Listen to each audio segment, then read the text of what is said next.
Say goodbye to undercooked or overcooked rice. Rice is a basic cooking technique. It's easy to over or undercook it. Rice is really easy to screw up, but once you have the technique down, you can have a perfectly fluffy bowl of rice on the table every time. Why you will love this rice recipe. This stovetop rice recipe gives you step-by-step instructions and tips for the perfect rice. With this simple tutorial, cooking rice is a breeze. Perfect for meal prep and freezing. You can quickly meal prep it ahead of time and make lunch or dinner during the week a little bit easier and quicker. Add the rinsed rice, 2 cups water, and salt to a medium saucepan on the stove. Bring to a boil over high heat.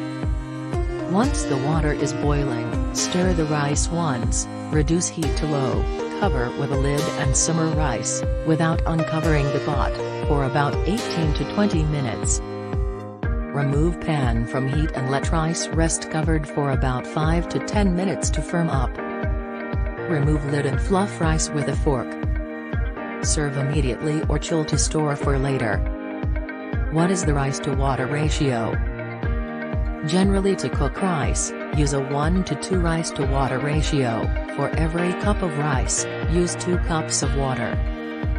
Different types of rice require slightly different water to rice ratios though. Long grain rice, 1 cup of rice to 2 cups of water.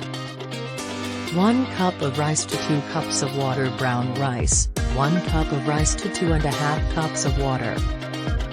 1 cup of rice to 2.5 cups of water. Basmati or jasmine rice, 1 cup of rice to 1.5 cups of water.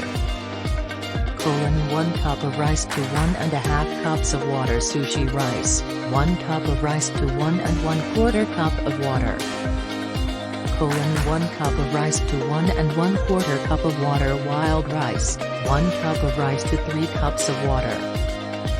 If you like firmer, drier rice, reduce the water by a few tablespoons and reduce the cooking time by a few minutes. If you like wetter, softer rice, increase the water by a few tablespoons. Also, depending on the type of rice, some of them require a little bit longer cooking time, like wild rice and brown rice, about 40 to 45 minutes. You can store cooked rice in an airtight container in the refrigerator for about 4 to 6 days, and store it in the freezer for about 6 months. You can store cooked rice in an airtight container in the refrigerator for about 4 to 6 days, and store it in the freezer for about 6 months.